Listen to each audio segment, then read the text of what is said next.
복된 주일 예배로 나오신 여러분들을 주님의 이름으로 환영합니다. 오늘 우리에게 주실 은혜를 사모하면서 다 같이 일어나셔서 임재의 찬양으로 우리 나아가도록 하겠습니다.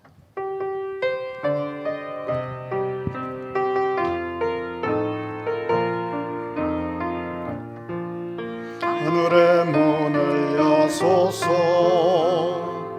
이곳을 주목하소서. 주를 향한 노래가 꺼지지 않으니 하늘을 열어소서. 이곳에 임재하소서. 주님을 기다립니다. 기도의 향기가 하늘에 닿으니 주여 임재하여 주소서. 이곳에 오셔서 이곳에 앉으소서. 이곳에서 예배를 받으소서. 주님의 이름만이 오직 주의 이름만 이곳에 있습니다. 이곳에 오셔서 이곳에 앉으소서. 이곳에서 예배를 받으소서.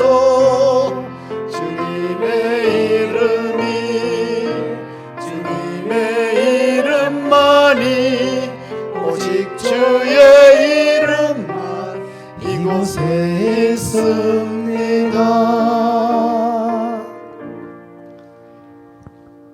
나는 전능하신 아버지 하나님 천지의 창조주를 믿습니다. 나는 그의 유일하신 아들 우리 주 예수 그리스도를 믿습니다. 그는 성령으로 잉태되어 동정녀 마리아에게서 나시고 본디오 빌라도에게 고난을 받아 십자가에 못 박혀 죽으시고 장사된 지 사흘 만에 죽은 자 가운데서 다시 살아나셨으며 하늘에 오르시어 전능하신 아버지 하나님 우편에 앉아 계시다가 거기로부터 살아있는 자와 죽은 자를 심판하러 오십니다. 나는 성령을 믿으며 거룩한 공교회와 성도의 교제와 죄를 용서받는 것과 몸의 부활과 영생을 믿습니다. 아멘.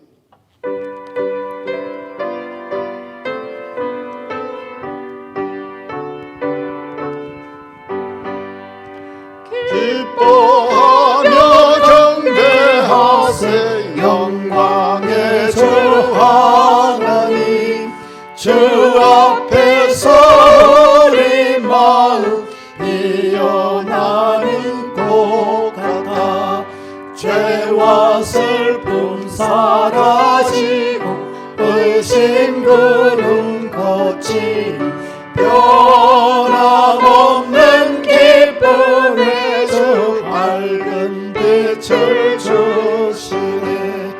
땅과 하늘 만물들이 주의 솜씨 빛내고 별과 천사 노랫소리 끊임없이 드높아 물과 숲과 산과 골짜 들판이나 바다나 모든 만물 주의 사랑 기뻐 찬양하여라.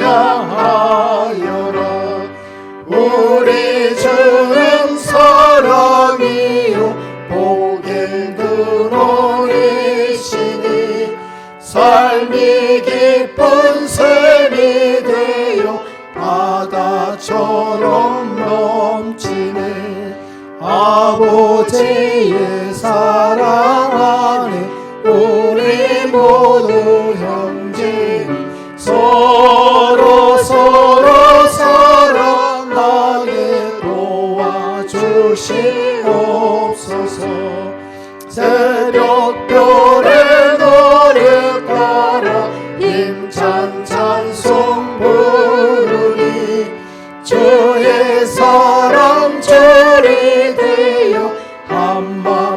되게 하시니 노래하며 행진하여 싸움에서 이기고 승전가를 높이 불러 주께 영광 돌리세.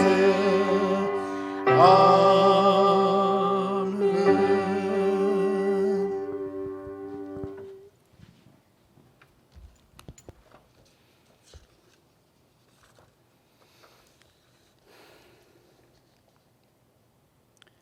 항상 기뻐하라. 쉬지 말고 기도하라. 범사에 감사하라. 이것이 그리스도 예수 안에서 너희를 향하신 하나님의 뜻이니라. 사랑과 은혜가 풍성하신 하나님 아버지, 오늘도 거룩한 주일을 저희들에게 허락하시고 주의 전에 모여 함께 예배드릴 수 있도록 인도해 주시니 감사를 드립니다. 이제는 장마가 끝나고 무더운 여름 날씨 속에서도 저희들의 건강을 지켜주시고 항상 주님과 동행하는 삶을 살아갈 수 있도록 도와주시니 감사를 드립니다. 이 시간 저희들이 드리는 예배가 신령과 진정으로 드리는 예배가 될 수 있도록 주님 도와주시옵소서. 하나님 아버지, 지난 한 주간을 돌아보면 우리 생각과 삶이 하나님을 영화롭게 하기보다 세상 헛된 것에 치우쳐 있었음을 고백합니다. 저희들의 죄를 용서해 주시고 저희들의 연약한 믿음과 결심을 다시금 굳건하게 해주시며 새로운 한 주간을 살아갈 때에 믿음으로 승리할 수 있도록 주님 도와주시옵소서. 사랑의 하나님 아버지, 2021년도 전반기도 주님 은혜 가운데 살게 하시고 또다시 후반기가 시작되었습니다. 주님, 후반기에는 주님 은혜 가운데 모든 일이 형통할 수 있도록 도와주시옵소서. 사랑의 하나님 아버지, 이 나라의 민족을 사랑하여 주시고 도와주시옵소서. 코로나19와 델타 변이 바이러스가 다시 확산되어 이 나라 경제가 침체되고 사회가 혼란스러우며 또다시 사회적 거리두기가 다시 시작되고 있습니다. 주님, 다시 한번 도와주시옵소서. 모든 사람들이 예방접종에 동참하게 하시고 또한 일선에서 수고하시는 의료진과 간호사님 그리고 방역에 수고하시는 모든 분들의 건강도 지켜주시옵소서. 또한 이 나라를 위하여 수고하시는 모든 이정자들에게 이 어려움을 극복해 나갈 수 있도록 지혜와 능력을 허락하여 주시옵소서. 사랑의 하나님 아버지, 또한 우리 영신교회를 사랑하여 주시고 지켜주시옵소서. 그동안 코로나19로 저희들의 믿음과 신앙이 생활이 침체되고 낙체되어 있음을 고백합니다. 이제 7월 첫째 주일을 회복주일로 선포하고 저희들의 믿음과 신앙이 회복되기를 기도합니다. 하나님 아버지, 예전처럼 우리 영신교회가 성령 충만하고 은혜가 넘치며 모든 성도들이 항상 기도하며 모이기에 힘쓰는 그런 교회가 될 수 있도록 주님 도와주시옵소서. 그리고 다음 주부터 시작되는 청소년 청년 여름 수련회가 온라인으로 예배로 시작됩니다. 그동안 수련을 계획하고 준비한 홍 목사님과 교사들을 위로하시고 이번 수련을 통해 각자의 신앙과 믿음이 회복되는 귀한 시간이 될 수 있도록 주님 도와주시옵소서. 하나님 아버지, 오늘도 사랑하는 성도들이 질병으로 고통 중에 있습니다. 주님께서 그들을 찾아가 한 사람 한 사람 위로해 주시고 이 시간 치료하여 주시옵소서. 오늘 사랑의 하나님 아버지, 오늘도 단위에 세우신 담임 목사님 귀한 생명의 말씀, 축복의 말씀을 증거하실 때 성령께서 함께 하시어 지치지 않는 열정과 영육간의 건강함과 성령님의 능력을 더하여 주시었고 목사님 입술을 통하여 말씀을 선포될 때 그 말씀으로 인하여 저희들이 심령이 변화되고 치유되는 놀라운 은혜의 시간이 될 수 있도록 주님 도와주시옵소서. 모든 것 감사드리며 거룩하신 예수님의 이름으로 기도드리옵나이다. 아멘.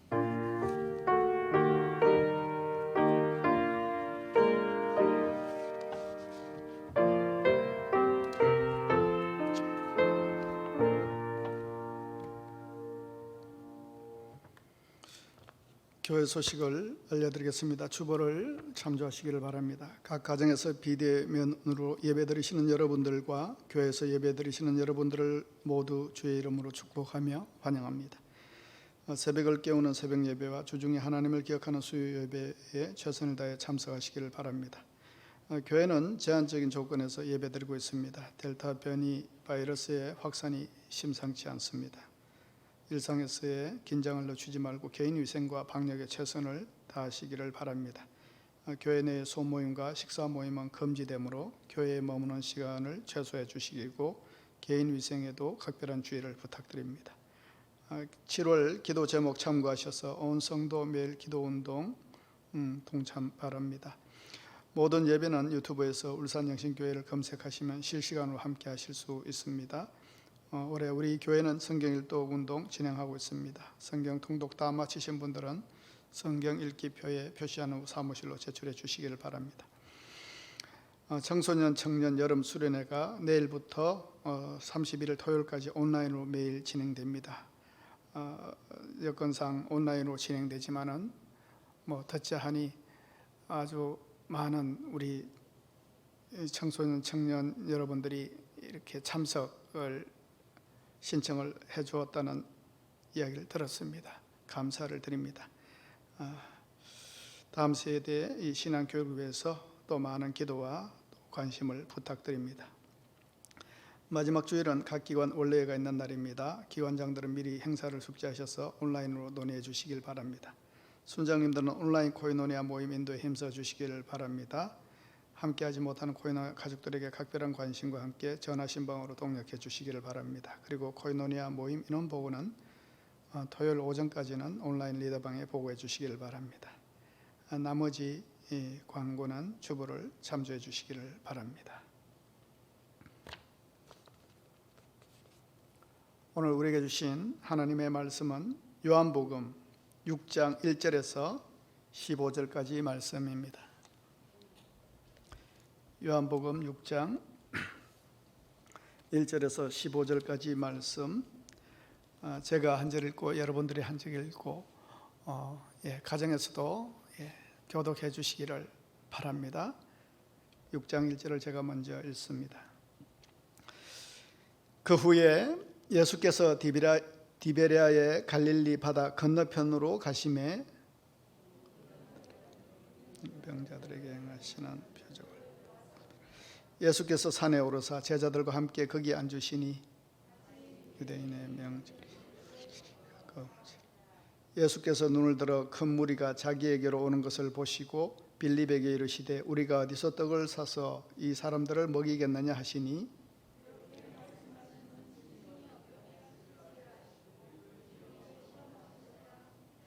빌립이 대답하되 각 사람으로 조금씩 받게 할지라도 200데나리온의 떡이 부족하리이다.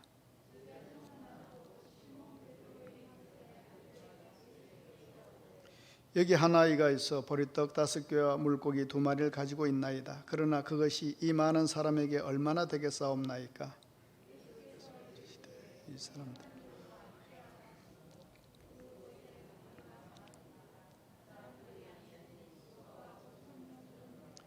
예수께서 떡을 가져 축사하신 후에 앉아있는 자들에게 나눠주시고 물고기도 그렇게 그들의 원대로 주시니라.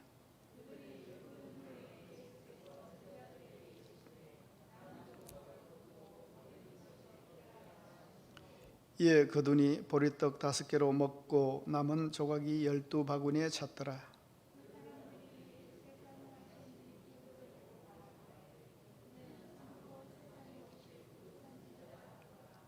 그러므로 예수께서 그들이 와서 자기를 억지로 붙들어 임금으로 삼으려는 줄 아시고 다시 혼자 산으로 떠나 가시니라. 아멘. 이렇게 예배를 좀 풍성하게 해주셔서 감사드립니다. 이 시간에 우리 성도님들 중에 누구든지 특송하고 싶으신 분이 있으시면 우리 신정화 권사님께 좀 신청하시면 이 자리에 함께 하실 수 있겠습니다. 오늘 찬양 너무나 감사하고 또 하나 더 감사한 것은 여러분 들으셨는지 모르겠지만 가사의 내용이 오늘 말씀과 참 매치가 되어서 또 너무 감사했습니다. 여러분들도 잘 아시다시피 성경은 하늘에서 갑자기 뚝 떨어진 책이 아닙니다. 인류의 역사 속에 펼쳐진 우리 삶의 현장, 그 사건들을 배경으로 하고 있고 그 가운데에 일어난 사건들을 다루고 있기 때문에 이 성경과 역사는 서로 뗄래야 뗄 수 없는 관계라고 할 수 있습니다. 그 가운데에 하나님이 함께 하셨습니다. 그래서 역사를 히스토리라 그러지만은 그의 이야기다 이렇게 이야기하기도 합니다. 하나님이 없는 역사는 없습니다. 특히 신약 성경에 등장하는 많은 사건들은 당시 세계를 지배하고 있던 그 로마 제국을 배경으로 하고 있습니다. 그렇기 때문에 로마의 역사 또 로마의 이야기를 생략하고 성경을 바라보기란 매우 어려운 일이라고 할 수 있습니다. 그래서 우리는 로마 이야기를 좀 알 필요가 있습니다. 그래야 성경이 더 현실감 있게 와 닿습니다. 로마의 역사를 알기 쉽게 잘 정리한 책 중에 하나가 바로 시오노 나나미라는 여류 작가가 쓴 로마인 이야기란 책입니다. 이 책을 보면 예수님이 탄생했던 시기는 로마의 초대 황제인 가이사 아우구스투스 시대라는 것을 알 수가 있습니다. 그 예수님 탄생을 전가하는 누가복음 2장 1절을 보면은 그때에 가이사 아구스도가 영을 내려 천하로 다 호적하라 하였으니, 이 구절 잘 아시죠? 여기에 나오는 가이사 아구스도, 이 사람이 바로 가이사 아구스투스입니다. 세계사적으로 잘 알려진 옥타비아누스, 그러면 좀 아시겠습니까? 옥타비아누스가 바로 이 가이사 아구스토입니다. 이 옥타비아누스는 시저의 후계자입니다. 그런데 이 안토니우스, 그 시저의 오른팔이었던 그 사람이 이 후계자를 자기한테 물려줄 줄 알았는데 거기에 대해서 좀 섭섭함이 있어가지고 이 로마 옥타비아누스하고 대립을 하게 되고, 이 악티움 해전에서 안토니우스와 클레오파트라 연합군을 물리침으로 이 옥타비아누스가 아주 명실상부하게 로마의 1인자가 됩니다. 그전에는 원로원 정치, 공화정 정치였는데 이 원로원에서 이 옥타비아누스에게 아우구스투스 존칭, 아주 신격, 신성의 의미인 존엄자의 의미를 담은 이 아우구스투스라는 존칭을 부여했습니다. 이것으로 인해서 로마의 초대 황제가 등극하는 겁니다. 이 옥타비아누스가 바로 로마의 초대 황제입니다. 그리고 이름도 아우구스투스라는 이름으로 나아가는 겁니다. 이때가 로마 제국이 가장 강성했던 시기입니다. 예수님은 로마의 초대 황제 이 가이사 아구스투스와 2대 황제인 이 가이사 티베리우스가 통치하던 시대에 이 땅에 사셨습니다. 그러니까 로마가 한창 번성하고 아주 잘 나가던 때에 세계를 제패하고, 그 당시 로마 제국은 인류 역사상 그 어떤 나라도 갖지 못했던 막강한 군사력과 지배력을 가지고 있었습니다. 그래서 이때를 이 팍스 로마나 시대라 이렇게 얘기합니다. 로마의 평화 시대라고 얘기합니다. 200년간. 그런데 이 팍스 로마나라는 뜻이 그냥 평화가라서 평화가 아니라 힘에 의한 평화. 그 누구도 로마에 대항할 수 없었기 때문에 잠잠고 있어서 조용했던 시대. 그 시대가 바로 팍스 로마나 시대입니다. 초대 왕자 아우구스투스가 통치했던 시대부터 시작했기 때문에 아우구스투스의 평화라고 불려지기도 합니다. 그러나 진정한 평화가 아니라 로마에 정하지 못했기 때문에 힘에 의해 유지되었던 평화입니다. 그래서 팍스라는 말을 거짓 평화 이렇게 이용하기도 합니다. 그래서 그 말을 많이 쓰죠. 팍스 아메리카나, 또 팍스 이런 앞에 이야기하는 것은 사실은 그게 진짜가 아니다, 거짓이다 이런 의미로 사용되기도 했습니다. 로마 제국의 지배 계급들에게는 이때가 정말 태평성대였겠죠. 그러나 로마의 지배를 받던 식민지 민중들에게는 로마의 폭력과 착취로 고통받는 시대였습니다. 이때 로마가 막 권세가 하늘을 찔렀고 로마 황제는 사람이 아니라 신으로 추앙받던 시대입니다. 황제뿐만 아닙니다. 고대 지중해 세계에 마법의 주문이 하나 있었는데 그게 뭐냐면 나는 로마 시민이다. 나는 로마 시민이다. 이 한마디면 어디든지 프리패스였습니다. 지중해 세계 그 어느 곳에서도 생명과 안전을 보장받았습니다. 이 로마 제국의 시민권을 가졌다는 것은 특별한 권익을 누린다는 얘기입니다. 사도 바울도 여러분 기억하십니까? 사도행전 22절에 그 예루살렘에서 유대인들에게 박해를 당해서 위기에 처했을 때 천부장이 출동해가지고 그 바울을 구해낸 적이 있죠. 그리고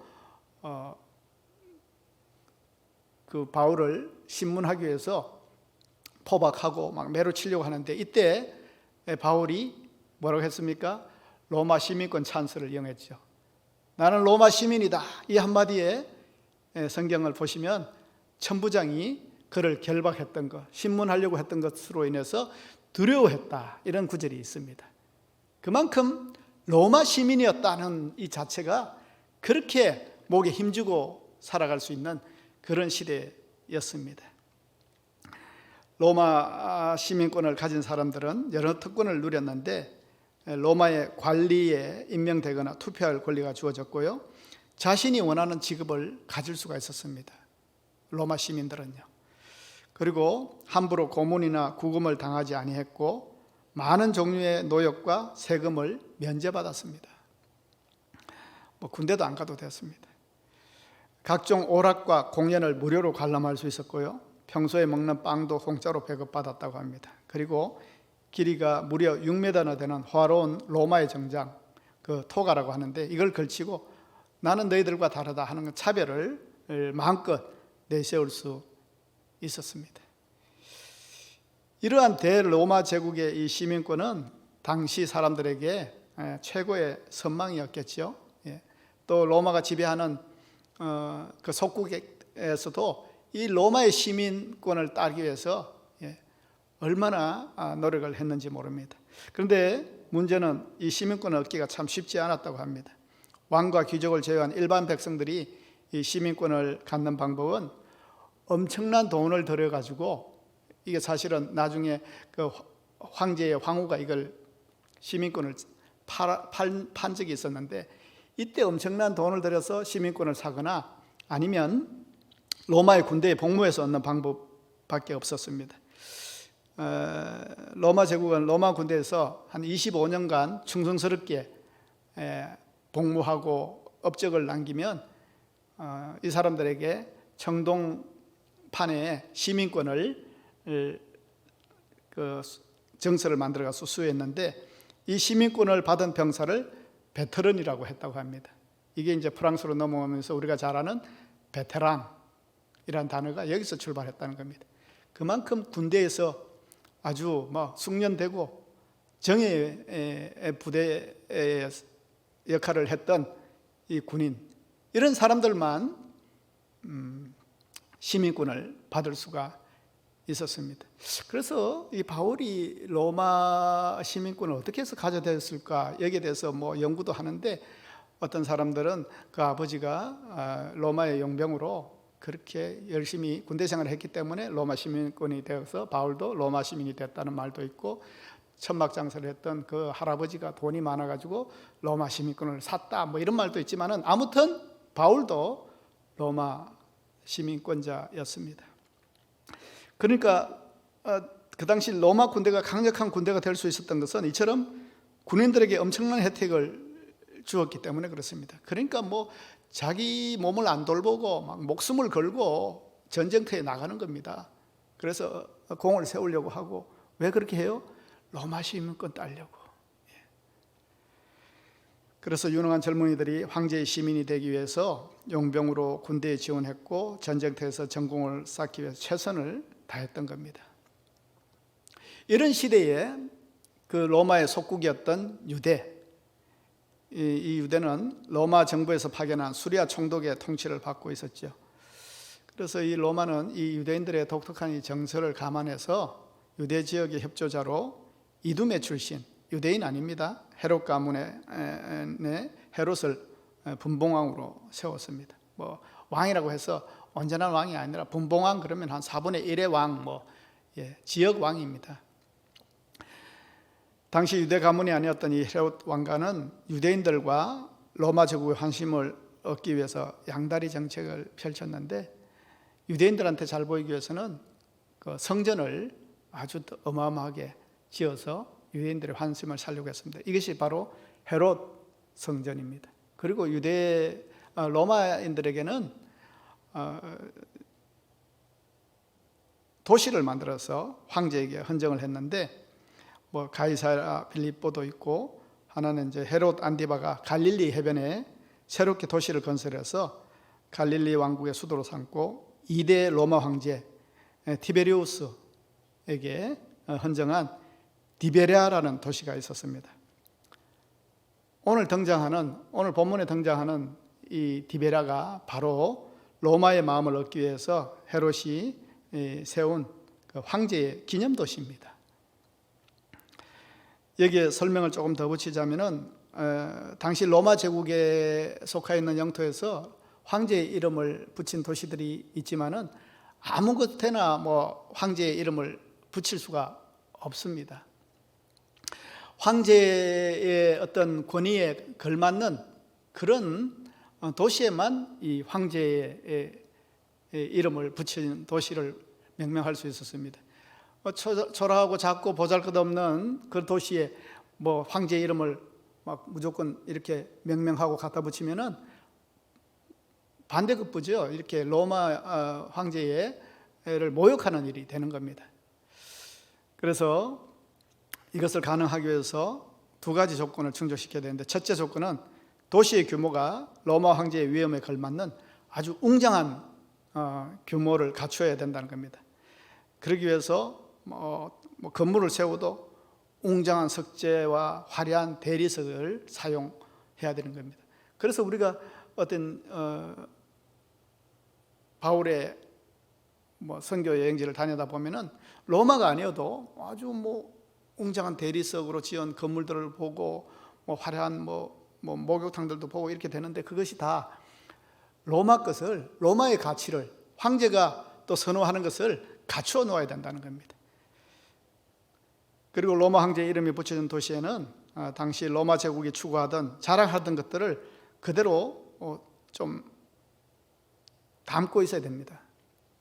그렇기 때문에 로마와 또 황제가 내세우고 자랑했던 것 중에 하나가 지식이었는데, 그들은 자신들의 높은 학문을 자랑하기 위해서 이 도서관, 도시마다 대형 도서관을 건립했고, 귀족들은 각 가정에 마련된 서재의 크기로 막 서로 은근히 경쟁하곤 했다고 합니다. 또 그들이 내세운 한 가지는 육체적 즐거움과 쾌락이었습니다. 인간 육체의 아름다움을 그들이 강조했습니다. 그래서 그들은 시가지를 비롯해서 집안 곳곳에 나신의 여자의 어떤 그런 동상이라든지 아주 근육질의 남자 조각상을 절비하게 세워 놓았습니다. 두 번째 조건은 그 도시의 중심이나 도시의 가장 높은 곳에 반드시 황제를 위한 신전이 자리 잡고 있어야 했습니다. 왜냐하면 로마 황제는 사람이 아니고 신이었기 때문에 그렇습니다. 신전에서 인간의 경배를 받는 최고의 존엄자였기 때문에 이 황제의 도시라고 이름 붙이면 제일 높은 곳이나 아니면 제일 좋은 곳에 황제의 신전을 만들어 놔야 황제의 도시다, 그렇게 이름을 명명할 수 있었습니다. 이렇게 황제의 도시는 황제의 가치, 인간이 만든 세속적 가치에 의해서 만들어졌고, 황제의 도시는 이러한 황제의 기준이 지배하는 도시임을 알 수 있습니다. 그렇고 싶지 않겠어요? 황제가 신이 아니고 인간이 아니고 신이고, 자기들이 아주 태평성대를 누리고 최고고, 그들이 정복한 도시들도 많고, 그래서 인간의 어떤 이상이라든지 인간의 가치라든지 어떤 세속적인 기준들이 최고의 절정에 달하는 그 시대에, 그 팍스 로마나 시대에 예수님이 계셨어요. 참 아이러니하죠. 그래서 이 디베랴 황제, 이 유대의 땅에도 이 황제의 도시, 이 디베랴에 세워지니까 이 도시가 나중에 이스라엘의 4대 도시 중 하나가 됐고요. 사내들인 공회가 이곳으로 옮겨졌고, 회당이 13개나 건설되고 유대 종교와 학문의 중심지가 되었다고 합니다. 그런데 이 성경에는 이 디베랴가 성경의 복음서에 요한복음 말고는 나오질 않아요. 물론 유대인들이 민족적 자존심이 있죠. 황제의 도시 이거 싫잖아요. 그래서 디베랴라는 이름을 또 디베랴의 도시를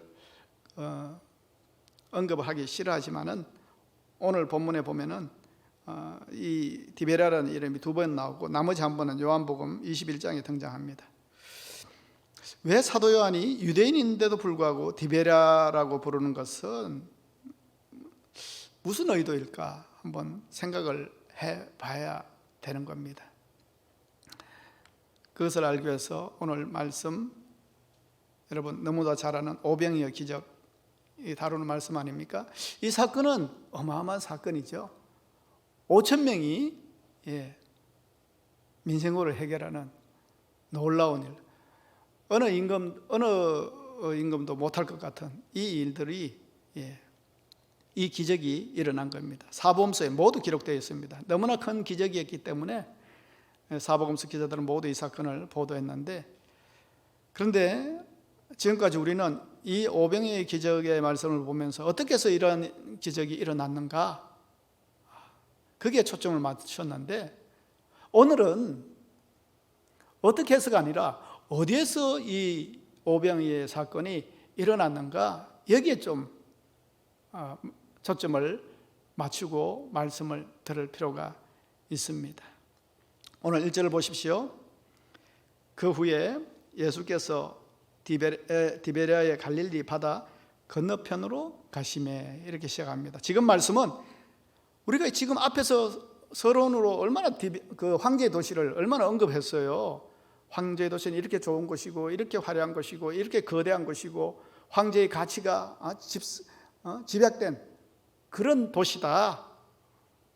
모든 세상 사람들이 선호할 만한 그 부각된 화려함과 경제적으로 군사적으로 화려한 이거를 계속 얘기했는데, 오늘 성경 말씀은 어떻게 시작됩니까? 디베랴의 갈릴리 바다 건너편으로 가시매, 이렇게 시작하는 겁니다. 그러니까 디베랴에서 바다 건너편이 어디냐 하면은 벳세다입니다. 이 벳세다로 예수님은 배를 타고 가셨다는 겁니다. 사도 요한은 예수님께서는 이러한 로마 황제의 힘이 지배하고 가치와 논리가 지배하는 이 디베랴가 아니라 배를 타고 그 건너편으로 향해 가셨다, 이 말씀을 부각시키는 것 같아요. 그러니까 오병이어의 기적이 베풀어진 곳은 어디란 얘기입니까? 바로 벳세다. 벳세다도 아니고 거기서 더 나아가서 빈들, 거기에서 이 사건이 일어난 겁니다. 황제의 도시, 황제의 세속적 가치가 부각되는 디베랴가 아니라 디베랴의 갈릴리 바다 건너편이란 겁니다. 그곳을 오늘은 이 벳세다라는 말은 안 나오지만은 마태, 마가, 누가는 정언합니다. 이곳이 벳세다였다고. 그리고 거기서 한참 떨어진 빈들이었다고. 그러니까 황제의 도시와 비교하면 정반대의 장소 아닙니까? 화려함도 없고 경제적으로도 상업적으로도 번성한 곳도 아니고 잘난 사람도 없고 주목받지 못하고 누구도 거들떠 보지 못하는 그곳, 그 빈들, 많은 사람들이 눈이 화려한 그 도시 디베랴를 향해서 어떻게 하면 로마의 시민이 될까? 어떻게 하면 저곳에 한번 가서 살아볼까? 그곳에는 뭐도 있다는데 하면서 동경만 하는 그런 도시에서 기적이 일어난 것이 아니라 바로 벳세다의 빈들에서 오늘 이 위대한 오병이어의 사건이 일어났다는 것을 우리는 주목할 수 있습니다. 그곳에는 누구도 그들도 보지 않고 찾아오지 않습니다. 그런데 오늘 말씀에 보면 수많은 무리들이 예수님을 향해 몰려왔다고 했습니다. 남자만 한 5천 명 정도 되는 것 같아요. 그들은 예수님께 힘을 실어주는 특별한 사람이 아니라 예수님의 돌보심이 필요한 사람들이었습니다. 예수님께서는 병들고 무지하고 위로받지 못한 그들을 불쌍히 여기셔서 환자들은 고쳐주시고 또 하나님 말씀을 가르쳐 주셨습니다. 예수님도 피곤하셨어요. 쉬시고 싶었는데 오는 사람마다 하지 않으셨습니다. 그런데 그러다 보니까 시간이 지나다 보니까 해가 집니다. 해가 지면 뭐가 생각납니까? 끼니가 밥 걱정이 되는 겁니다. 그러나 그곳은 빈들이었고 모든 것이 여의치 않는 장소고 상황도 여의치 않는 그런 장소입니다. 그런데 예수님께서 이 사람들의 요기를 해결해 줘야겠는데 5절에 보십시오. 5절에 보시면 예수께서 눈을 들어 큰 무리가 자기에게로 오는 것을 보시고 빌립에게 이르시되 우리가 어디서 떡을 사서 이 사람들을 먹이겠느냐 하시니,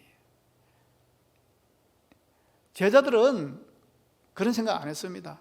예수님은 해가 저물어 가는데 말씀 듣겠다고, 낫겠다고, 회복되겠다고 나온 이 사람들, 제자들은 주님 어두워집니다, 빨리 보내시죠, 이렇게 얘기해야 될 것 같지만 예수님은 이 사람들 좀 먹이자, 어떻게 하면 좋지? 하고 누구에게 물어보았습니까? 빌립. 빌립이 나름 뭐 판단이 빠르고 머리가 좋은 사람이었는지 모르지만 빌립에게 물으셨습니다.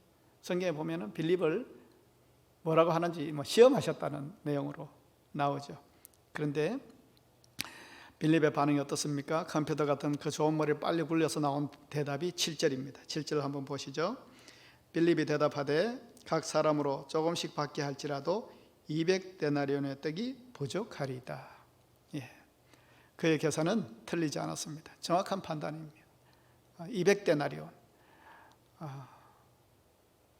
노동자의 품삯으로 200일 정도 벌어야 되는 돈입니다. 오늘날로 말하면 한 2천만 원 정도 되는 돈입니다.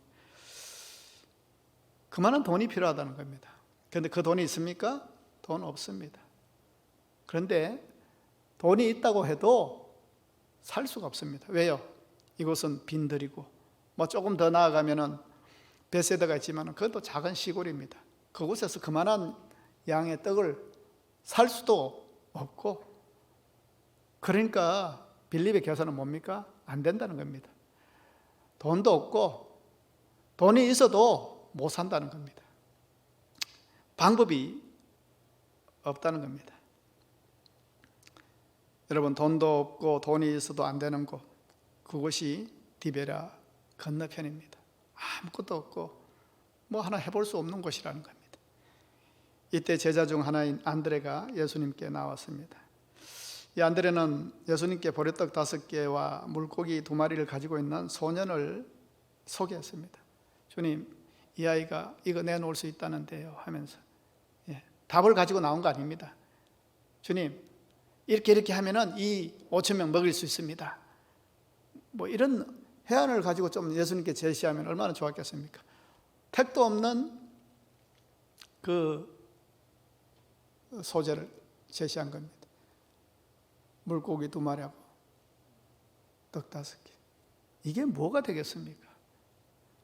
아니, 안드레는 무슨 마음으로 이걸 가지고 예수님께 나오죠?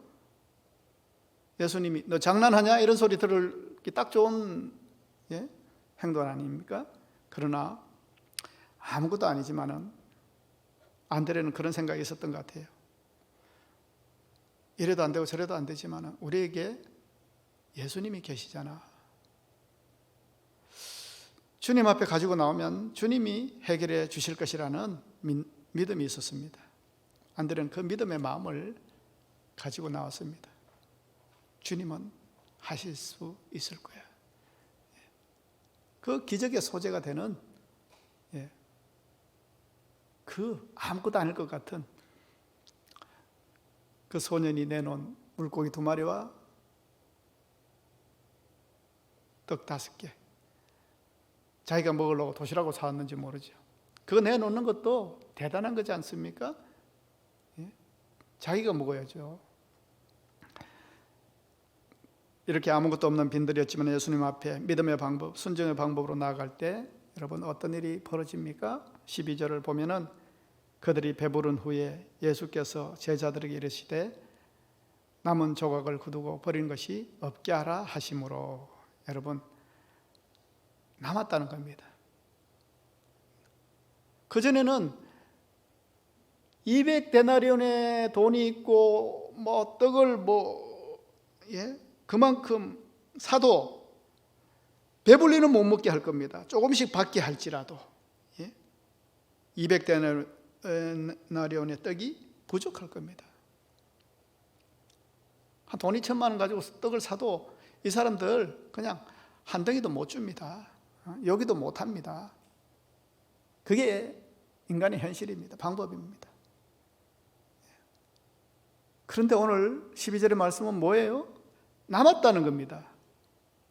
그 앞에는 모든 것이 부족한 열악한 상황이었는데 남았다는 겁니다. 어떻게 이럴 수가 있습니까? 남았다니요. 여긴 빈들인데 아무것도 없는데 시골인데 남았다는 겁니다. 5,000명을 먹이고 얼마만큼 남았습니까? 12바구니 가득 찰 정도로 남았습니다. 우리는 성경 문제 내면 얼마 남았습니까? 12광주리 그런 것만 아는데 여러분, 남았다는 겁니다. 조금 먹은 사람이 없습니다. 어른이고 아이고 충분히 먹었습니다. 부족함이 없었습니다. 그러고도 남았습니다.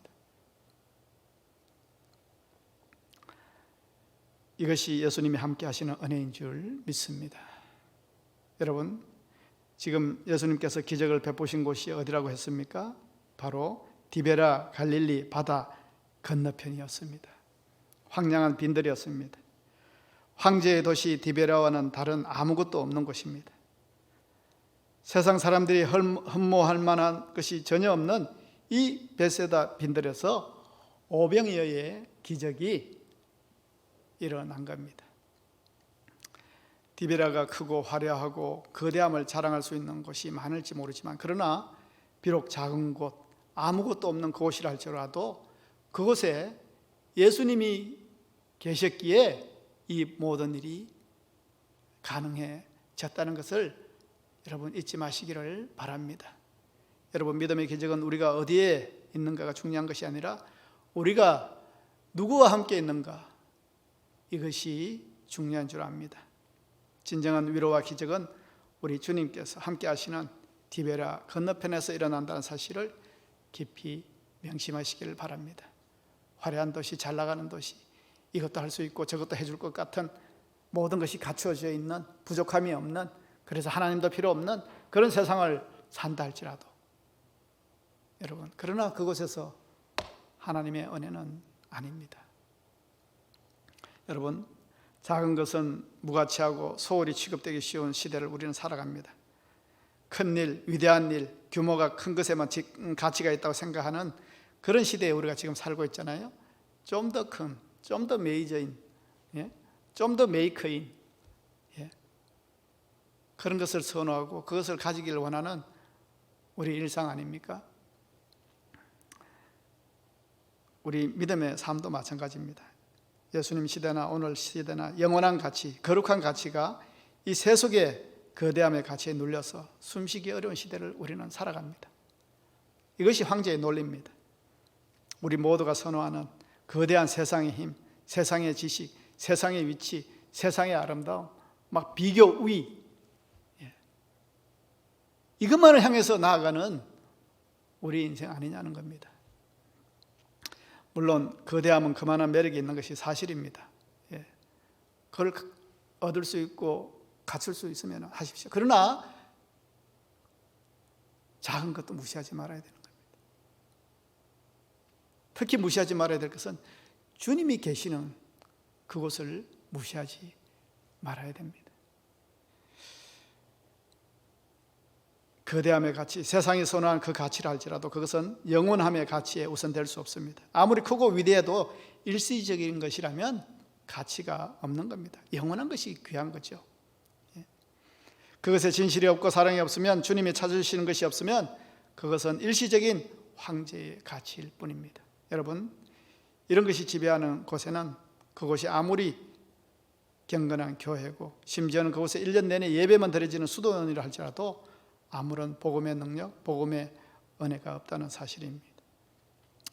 안타깝게도 겉으로는 주님을 믿고 따른다고 하면서도 우리가 주님의 가치보다 얼마나 세상의 가치에 눈이 돌아가는지 모릅니다.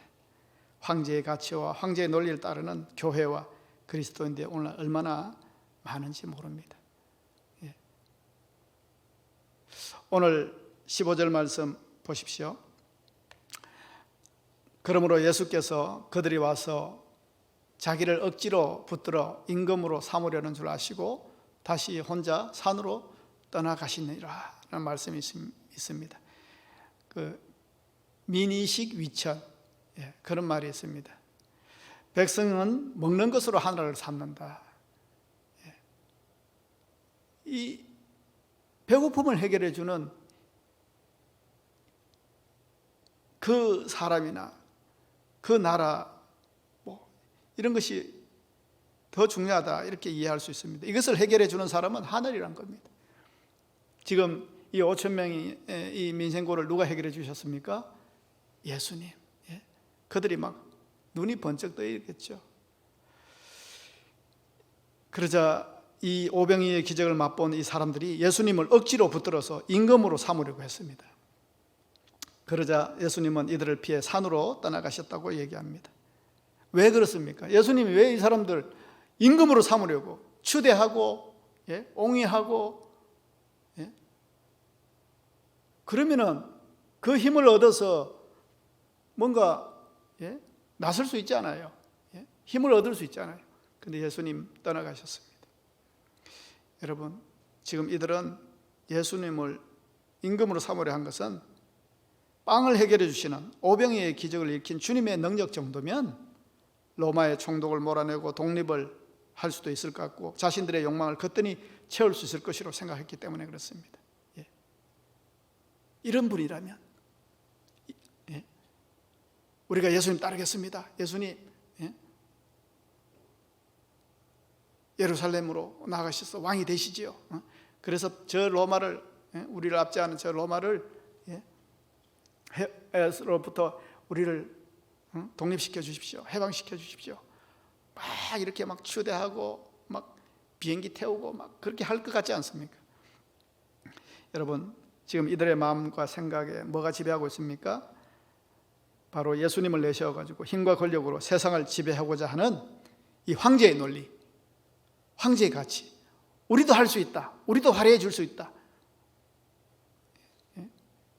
그걸 보신 겁니다.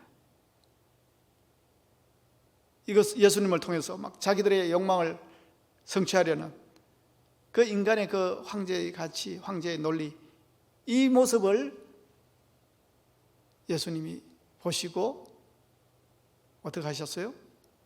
그들을 떠나셨습니다. 떠나셨다는 건 뭡니까? 그건 아니라는 겁니다.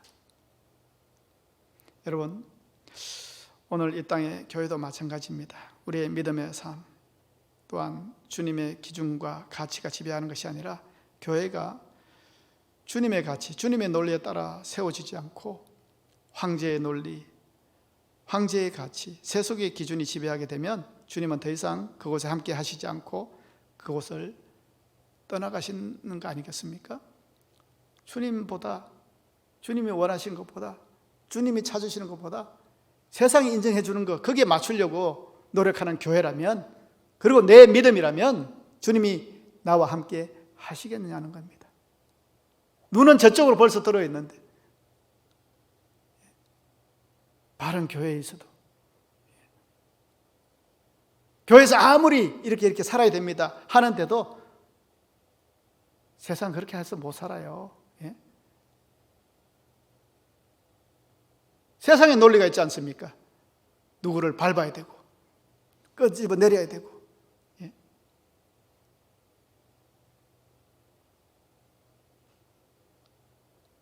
그래서 내가 앞서야 되고 내가 드러나야 되고 내 위주로 재편성돼야 되고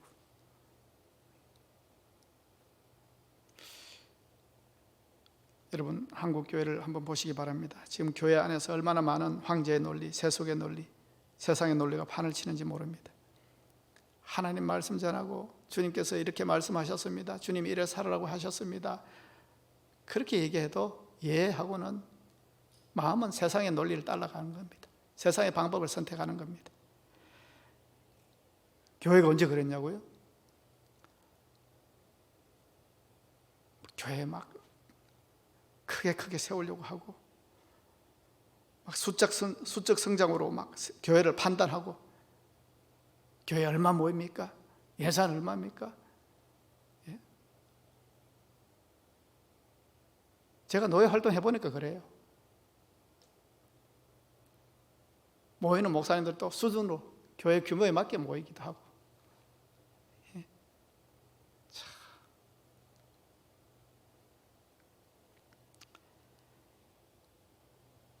교회 시설이 얼마나 편의성이 있고 얼마나 다양한 프로그램을 운영하는가, 이런 거 뭐, 그 세상적인 방법, 뭐 어떤 네트워크 교회, 뭐 예? 교회가 성장할 수만 있다면 경제적인 어떤 그런 기획으로 막 어떻게 해서 하기도 하고, 물론 그렇게 해서 교회가 성장한 교회들이 많습니다.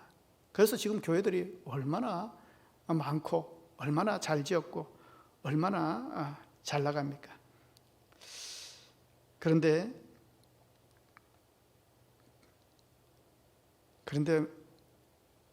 이런 관점에서 교회들이 많이 성장했는데 세상으로부터 욕은 더 먹고 있습니다. 왜 교회가 세상으로부터 지탄을 받고 그리스도인들이 세상으로부터 손가락질을 당해야 됩니까? 예? 어떻게 보면 물량적으로 세속적인 방법으로 뭐 또 오늘 말씀한 황제의 가치 이런 걸로 해서 교회를 잘 성장해 놨는데 욕은 더 먹고 있다는 겁니다. 그 이유가 주님의 가치가 아니라 황제의 가치를 우리가 따르고 있었기 때문은 아니겠냐는 겁니다. 성도님 여러분, 이러한 가치와 이러한 기준의 신앙은 안타깝게도 결정적일 때 아무런 능력을 보여줄 수가 없습니다. 결정적일 때는 주님이 함께 하셔야 되거든요. 우리 힘으로, 우리 능력으로 이렇게도 해놓고 저렇게도 해놓고 이렇게도 키워놓고 저렇게도 해놨는데, 결정적일 때 주님의 은혜와 주님의 능력이 없을 수 있다는 겁니다. 여러분, 잠시 능력 있고 화려했던 그 거대한 로마도 결국 망했습니다. 여러분, 로마가 작아서 망했습니까? 아닙니다. 거룩이 없어서 망했습니다. 그 타락상 아시죠? 예. 여러분, 거대함이 없어 망한 것이 아니라 거룩함이 없어서 망한 겁니다. 거대함이 없어 능력이 없는 것이 아니라 거룩이 없어서 능력이 없는 겁니다. 주님이 찾으시는 그 거룩이. 복음의 능력과 말씀의 기적은 화려한 디베랴가 아니라 비록 빈들이지만은 주님이 계신 디베랴 건너편에서 일어나는 사실을 깊이 깨달으시는 여러분 되시기를 바랍니다. 우리가 건너가자고 했어요. 건너편으로 가자고 했어요. 어디로요? 디베랴가 아니라 갈릴리 건너편인 주님이 계신 그 빈들의 영성으로 나아가자는 말씀을 드리는 겁니다. 그것이 비록 세상 사람들이 선호하고 찾고 좋아하는 것이 아닐지 모르지만, 이것도 부족하고 저것도 부족할지 모르지만은 중요한 것은 그곳에 누가 계십니까? 주님이 계시는 겁니다. 주님이 계신 곳에 우리도 있어야 되지 않겠습니까? 주님이 바라보는 곳에 우리도 바라봐야 되지 않겠습니까? 주님이 디베랴 건너편으로 가자. 이 디베랴는 내가 아니어도 누구든지 선호하려고 그러고, 누구든지 눈이 돌아가 있고, 누구든지 찾아오려고 그러고, 누구든지 그 속에 속하려고 하는 그 세상적 가치로 높아진 황제의 도시, 그곳을 건너 빈들의 영성으로 나아가자. 주님의 말씀에 집중하고 주님의 치유와 회복이 있는, 또 주님의 은혜가 있는 그 빈들, 그것으로 나아가자는 겁니다. 그래서 우리는 기도할 때도 주여 우리를 키워주시옵소서라고 기도할 것이 아니라 주여 우리를 거룩하게 하시옵소서, 정직하게 하시옵소서, 이렇게 기도할 수 있어야 될 줄 믿습니다. 성도님 여러분, 우리의 신앙 여정이 황제의 가치, 황제의 기준을 쫓는 디베랴에 머무는 것이 아니라 주님 나아가신 디베랴 건너편을 향해 나아가서 주님만이 책임져 줄 수 있는 은혜 가운데에 믿음 생활하시는 우리 성도님들이 되시기를 주의 이름으로 축원합니다. 기도하겠습니다. 하나님 아버지, 감사를 드립니다. 세상을 만족시키는 길에 서지 않고 주님 앞에 예배함으로 주님을 나의 주로 고백하는 이 시간 허락해 주시니 감사를 드립니다. 무릇 하나님 위에 높아진 세상의 가치와 사람을 믿으며 육신으로 그의 힘을 삼고 마음이 여호와께 떠난 그 사람은 하나님이 기뻐하지 않으시고 여호와를 의지하고 여호와를 의뢰하는 그 사람은 복을 받는다고 하셨습니다. 세상 사람들이 흠모할 만한 것이 없는 빈들과 같은 곳일지라도 주님께서 계시기에 오늘의 기적이 함께하는 줄 믿습니다. 주님이 찾으시는 구별과 거룩함으로 나아가는 우리의 인생이 되게 하셔서 주님이 찾으시는 곳에 발견되어지는 우리의 믿음이 되게 주님 인쳐 주시옵소서. 우리가 하나님이 축복하시는 디베라 건너편으로 나아가게 하시고 주님 주신 말씀과 치유와 은혜에 세임받는 믿음이 되게 인도하여 주시옵소서. 거대함의 가치, 비교 우월의 가치에서 자유하게 하시고 주님과 동행하기를 절구하는 우리의 믿음을 허락하여 주시옵소서. 감사드리며 예수님의 이름으로 기도합니다. 아멘.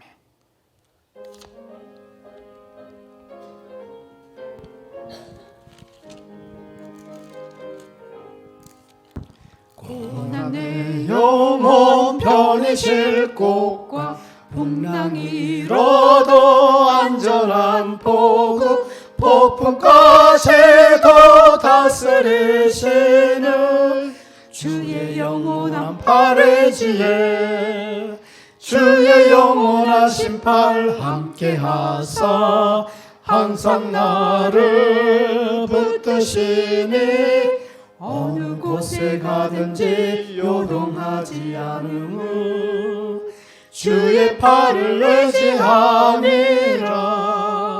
세상 친구들 나를 보려도 예수를 함께 동행함으로 저의 은혜가 충만하리니 주의 영원한 팔에 지내 주의 영원하신 팔 함께하사 항상 나를 붙드시네. 어느 곳에 가든지 요동하지 않음은 주의 팔을 의지함이라. 나의 믿음이 연약해져도 미리 예비한 힘을 주시며 위태할 때도 안보하시는 주의 영원한 팔에 지혜 주의 영원하신 팔 함께하사 항상 나를 붙드시네. 어느 곳에 가든지 요동하지 않음은 주의 팔을 의지함이라. 능치 못한 것 주께 없으니 나의 일생을 주께 맡기며 나의 모든 짐 대신 지시네. 주의 영원한 팔에 지혜 주의 영원하신 팔 함께하사 항상 나를 붙드시네. 어느 곳에 가든지 요동하지 않고 주의 팔을 의지함이라. 하나님 아버지 감사를 드립니다. 복된 이날 이 자리에 나올 때에 빈손으로 나오지 않고 우리의 정성을 함께 가지고 나왔습니다. 11조로 감사 헌금으로 일천번제와 또 천사헌금과 성미와 주일헌금으로 드려진 손길 주님께서 기억하여 주시고 하늘의 문을 여시고 도우시는 은혜를 부어주시며 하늘의 신령한 것과 땅의 기름진 것으로 복되게 하셔서 그 삶이 이 땅 가운데 더욱더 감사의 제목으로 윤택하는 인생 되게 주님 축복하여 주시옵소서. 하나님만이 내 인생의 주인이시며 소망이시며 목적임을 고백하는 신앙적 헌신으로 드려진 줄 믿습니다. 항상 주님 주신 은혜로 드려지게 하시고 주실 은혜를 또 믿고 드리는 예물이 되게 인쳐 주시옵소서. 감사드리며 예수님의 이름으로 기도합니다. 아멘.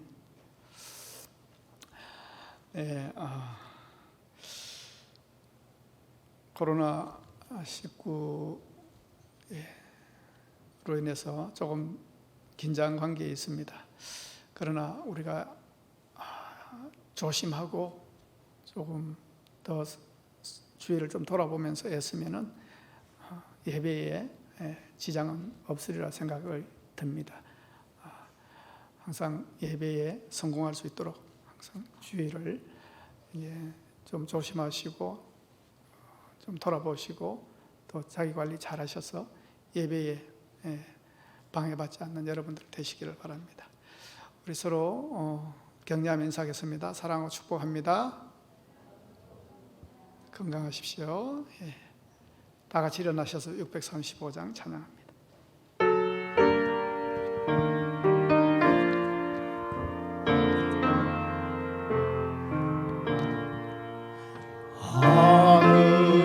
하늘에 계신 아버지 이름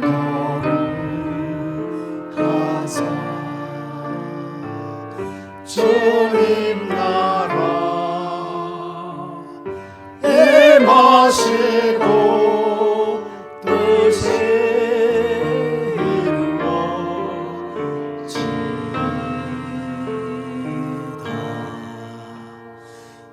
일용할 양식 주시고 우리들의 큰 죄 다 용서하시고 또 시험에 들게 마시고 악에서 구원하소서.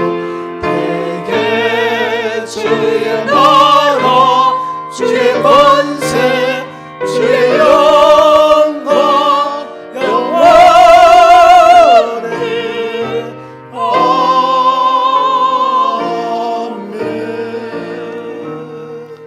아멘. 이제는 우리 주 예수 그리스도의 은혜와 하나님 아버지의 크신 사랑과 성령의 감동하시며 감화하시며 또 역사하심이 세상에 길들여진 세속의 가치가 아니라 주님이 찾으시는 거룩함과 구별됨으로 디베랴를 향한 발걸음이 아니라 디베랴 건너편으로 나아가기를 소원하는 이 시간 예배한 성도들 위해 지금부터 영까지 함께 하시기를 간절히 축원하옵나이다.